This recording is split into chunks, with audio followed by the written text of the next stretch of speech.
Hi, this is Daniel Hutchins, and today we're going to be doing another Marvel Insider check-in. So today's Marvel Insider check-in is the Marvel Insider check-in of 11/29/20. So the last time I did a Marvel Insider check-in, if you remember, is I did another Marvel Insider check-in actually just a couple days ago, so this is going to be another one. So I'm going to read you the stats, and then I'm going to read some activities to you. So I'm still a level elite. I have 55,400 points, and I have 253,150 points. And the last activity I had was yesterday. So we are going to be doing a couple of articles that I'm going to read. So, because it's right now it's like currently almost going on 4 o'clock in the morning, and to be completely honest right now, I decided not to really get any sleep, because part of the reason why is the fact that, one, I couldn't sleep, and two, I was wide awake after my dad had made me some coffee. So, yeah, that just tells you what's going on there. So, okay.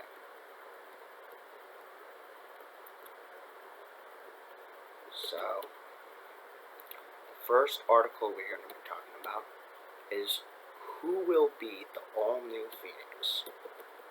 Okay, so this was published on the 20th of November. So, in search of a new avatar, the Firebird faces Earth's mightiest heroes in Avengers number 40. Okay. So, there's also a trailer underneath the title, but I'll probably check that out myself later. So, yeah. The infamous Firebird of cosmic destruction and rebirth, known as the Phoenix Force, has returned to Earth to find a new avatar. So now the Avengers and some of the most powerful heroes and villains in the Marvel Universe are being called into a competition unlike anything they've ever seen before. A globe-spanning battle that will transform them all and ultimately decide who will be the all-new Phoenix. Now, this is supposed to come out on December 30th for Avengers number 40. Enter the Phoenix. Okay. And there's also pictures below. Okay, so this is written by legendary artist Jason Aaron. Avengers number 40 presents the latest chapter in the sprawling epic of Earth's mightiest heroes, journeying from 1 million BC to the furthest reaches of the cosmos and back. Issue number 40 opens the series to possibilities and perils unlike ever before. You can get special looks inside the magazine right here, and you can also pre-order a copy at your local comic book store before picking it up on December the 30th. That's if you're very interested in it, though. So, yeah, you can have that option to do as well. And then followed by that, there are a lot of pictures. So, yeah, so like I said, check it out, pick it up at your local comic book store, and when you do, shoot down your comments down below, and I'd love to hear them. So, next activity we are doing is, hold on a second, I'm just trying to get back to the home and go to comics.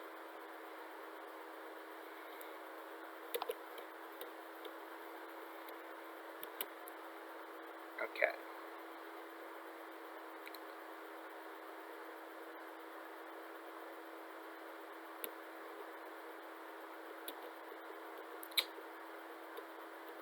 XMen face an uphill battle as X of Swords nears an end. Spoilers ahead.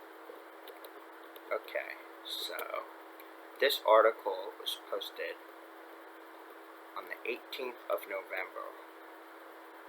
For centuries, the children of Apocalypse were trapped on Araco while fighting the unyielding forces of annihilation. Now that annihilation is merged with Genesis, the estranged wife of Apocalypse, she leads the combined Iraqi in the bid to cross over into our world and destroy the mutant nation of Krakoa. So far, there have been many signs that they can be stopped. But then X of Swords Saturn, the omniversal magistrix, staged a tournament in the Otherworld between sword bearers of Krakoa and Araco.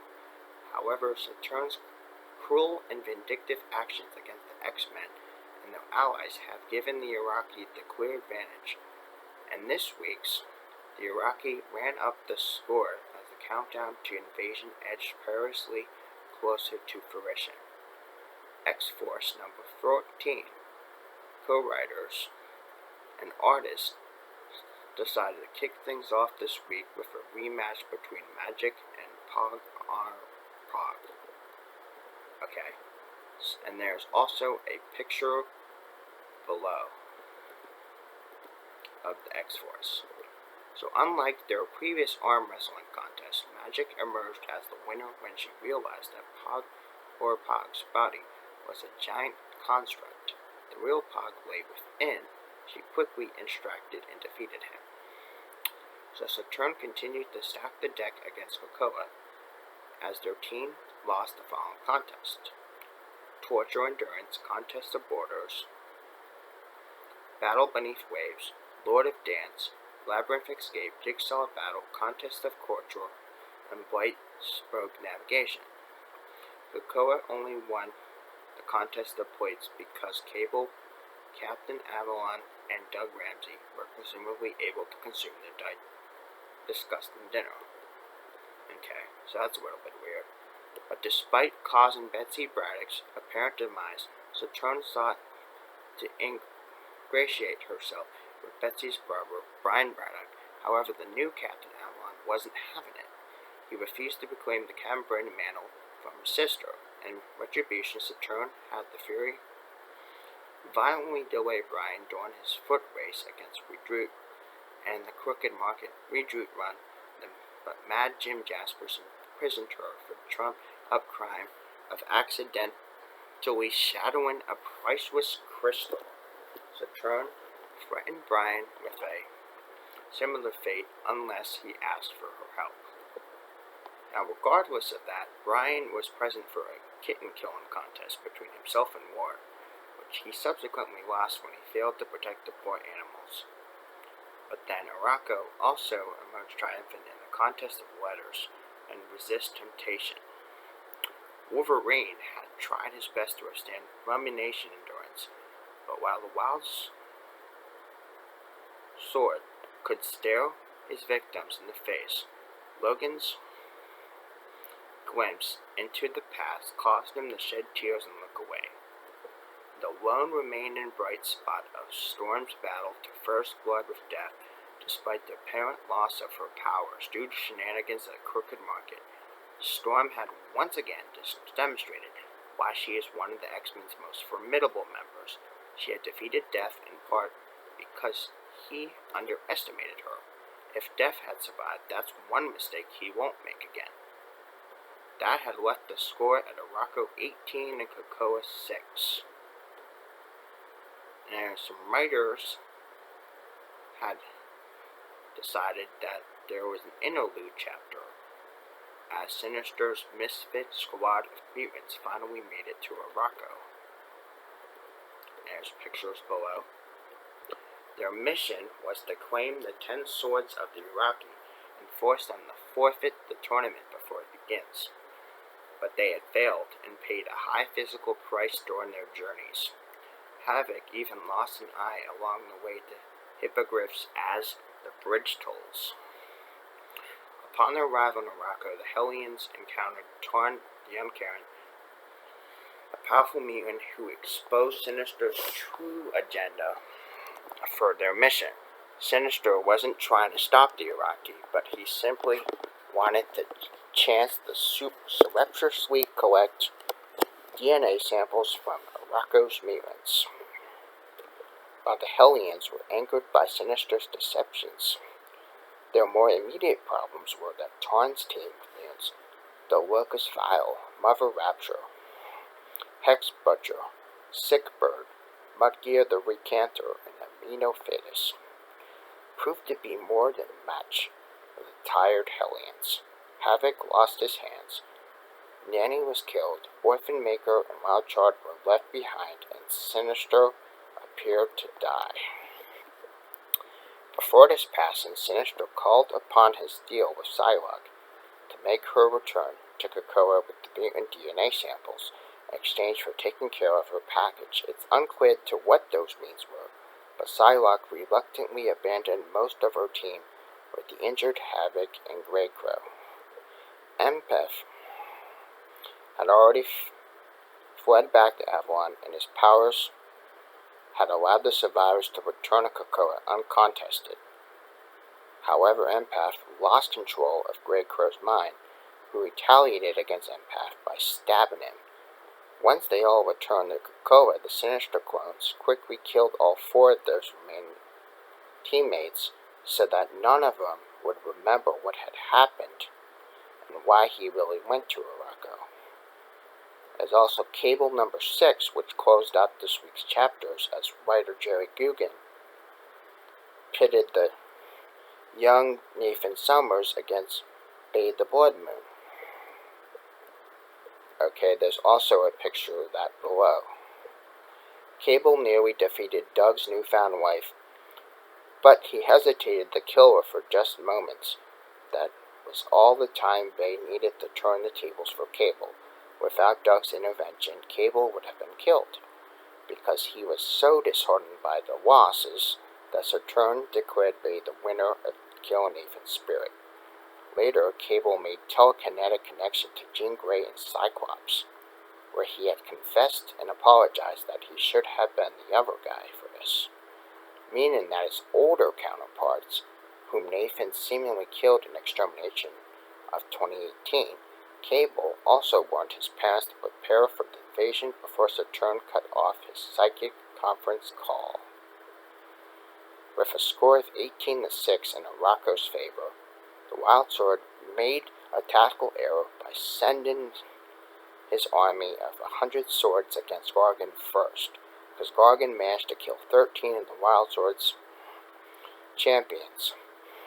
Saturn briefly awarded Krakoa a 19-18 lead, but Gargan was so badly injured in fights, he had nothing left. He finally faced the Wild Sword, while the Wild Sword was impressed by Gargan's promise to deny Wild Sword's control if he was resurrected as one of his soldiers. But Gargan's subsequent demise, the score was still tied. Now the final contest is about to begin between 2 of the most powerful mutants of each side, Apocalypse and Genesis Annihilation. The winner goes to all the spoils of X of Swords. Heads for the conclusion next week. And you can read all these comics at your local comic book store today. So there you go, guys. That is just a little bit of information I want to say about the updates on X of Swords. Because if you probably haven't noticed, I actually, in my other videos, have talked a lot about X of Swords throughout the last few months. So, I am going to do a few more activities, and then I'm just probably going to just relax and watch some TV. Now, since you know it's pretty much getting pretty close to the crack of dawn, so I'm just chilling. So I'm actually multitasking on doing this video for you guys, and I'm watching TBS channel. So, but of course my TBS channel is on mute, so that way you can hear my wonderful voice talk about comic book universe.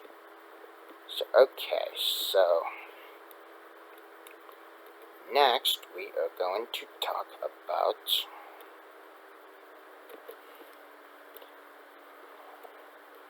another thing. So Steve Rogers faces down the symbiotes this February in The King of Black in Captain America #1. Okay, so King in Black is coming for New York City. One of the city's hometown heroes is having none of it. Steve Rogers, Captain America, is just one of Marvel's superheroes who are going to be contending with the likes of Null and his army of symbiotes. This story will be a face-off, will be told in King of Black, Captain America #1. One-shot tie-ins written by Danny Lore and art by Mirko Kolak. The issue arrives in February, but you can have a look at the cover by the artist down below on the article on Marvel.com. Okay, so there's a picture below. And so there was an exclusive announcement from the Inside Scoop.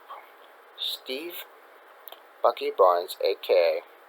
the Winter Soldier, and Sam Wilson, a.k.a. Falcon, were some of the characters that got me back in comics as an adult. But as the 616 universe grappled with Civil War, getting to write these very excellent dudes up against seemingly impossible odds was a dream come true. Right now, more than ever before, it's really important for me to tell stories specifically about what happens when it seems like there's no way out, hoping that readers find some comfort and some really awesome horror in this story. Captain America is in a brutal battle to win the streets of Manhattan back from Null's forces. Aided by Winter Soldier and Falcon, his best friends, there is darkness inside Steve that he's struggling to shake. Can his closest friends and buddies help him through, or will he succumb to shadows? Danny Lord, Ironheart 2020, and Mirko Kolak, Deadpool and Punisher join forces for a twisted and terrifying story at the heart of war against Null.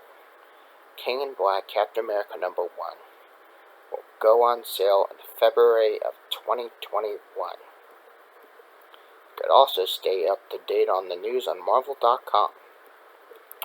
So there you go, guys. That is just a little bit of information about the King in Black with the crossover with Captain America. So I'm going to do another article, because right now I feel like I'm in a really good mood right now, even though, it's super early in the morning, and for some reason I'm just feeling really good right now. So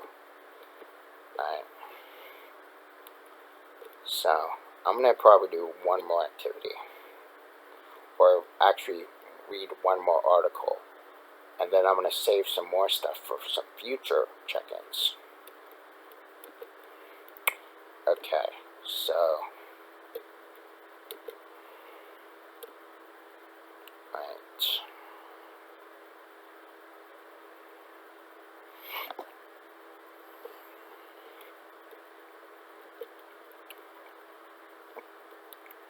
So the last article I'm going to read for this check-in is about the Black Panther. And this was actually published on November the 12th. Don McGregor on Breaking Boundaries with Black Panther. You could read about Killmonger's first appearance in Panther Rage, which is a pivotal Black Panther story you need to read on Marvel Unlimited. Read Panther's Rage today. In September of 1973, 7 years after his introduction in pages in Fantastic Four #52, subsequent stint with the Avengers, T'Challa, better known as Black Panther, had yet to receive a shot at a solo glory, until writer Don McGregor amended that in major ways. Previously, an anthology series featuring outdated Atlas Comics reprint, Jungle Action, ongoing, pivoted with issue #5, summer of 1973, when it reprinted Avengers #62, Spotlight on Black Panther. Next month's writer McGregor teamed with artist Rich Buckler to kick off Panther's Rage, character-defining run that journeys back to Wakanda and debuted Eric Killmonger as the antagonist, one of the innovative introduction among many. artists Jill Kane and Billy Graham would eventually step in to join the authors in constructing what many consider Black Panther's star-making turns, including now famous storylines that pitted T'Challa against the Ku Klux Klan. So Marvel.com had spoke to artist Don McGregor about a history of making work, including his classic collaboration with artists with Buckler and Graham that helped define Black Panther's legacy. So this is just an interview, so I'm probably not going to be reading all of it, but I'm just going to read you what the questions were. So the first question they had asked him was, where were you in your career prior to writing Black Panther and Panther's Rage? And how did you come to be assigned to this project? So basically, to sum that up, you kind of had like a lot of history from when he was working on Black Panther comics back in the 70s and how he got inspired to write. So then the second question, what were your thoughts on T'Challa going into Panther's Rage? What pictures of him have you formed prior stories? How did that inform you what you do? Okay, so this kind of just picks up more from the first question, but this question actually includes kind of more information about his first thoughts of the characters, with the mythology credit by Stan Lee and Jack Kirby establishing the super scientific nation hidden with the technology we know as Wakanda. So the next question, how did Rich Buckler become involved as initial artist and why was his participation important? So this kind of just tells you why Rich Buckler was important to Marvel Comics and how he kind of like got into, helping him write the books. Okay, then there's black and white photos of Don McGregor below. And then there's where did Eric Killmonger come from? Okay, so they say that he didn't appear until this initial issue of Black Panther number 6. Okay, so there's actually a link down below that says you can actually read Black Panther Jungle Action 1972 number 6 on Marvel Unlimited. If you don't believe Killmonger wasn't to be used in covers, you can check out all the covers down below. And there is a huge list of all these pictures of Black Panther. And then why did Billy Graham take over Buckler when he did to bring the series? So this kind of tells you a little bit about how Billy Graham kind of took over for Buckler, and how, his history and, what he wrote in the past and stuff. So then the next question, this may be the most noteworthy story in the history of Monica Lane. For the love interest of T'Challa, what appealed to you with Monica in the relationship? So this kind of picks up kind of like basically on the story of Black Panther issue number 16, which was actually one of his favorites in the series. Okay. Where did the rest of the supporting cast came from? So this kind of just tells you just about all the rest of the supporting characters in his book. From Amazing Adventures number 31, and then the last question talks about from Black Panther issues number 19 to 21 of the storyline Panther's Rage. And it also goes in Panther's Quest Marvel Comics Presents number 13 to 36, which is a very, very long run of Black Panther. So then there's also a link below that says Jungle Action 1972 number 19. You can also read that on Marvel Unlimited. So there you go, guys. That is just a little bit of information I wanted to share to you guys tonight about for today's Marvel Insider check-in. So I believe there is only just a few days left of this month. And then after this month is over, we'll be in the month of Christmas. So, yeah. We are getting pretty close to the end of the year. And this has really been a wild year because, ever since the spring of this year, there was this crazy wildfire spread of the COVID-19, otherwise we know as coronavirus, which has kind of taken over our lives and changed our lifestyle. So, yeah, anyway, long story short, if you guys like this content, make sure you hit a thumbs up. And if you'd like to see more Marvel Insider check-ins, feel free to drop them down in my comments, y'all. And please subscribe. You guys have a nice day. Bye.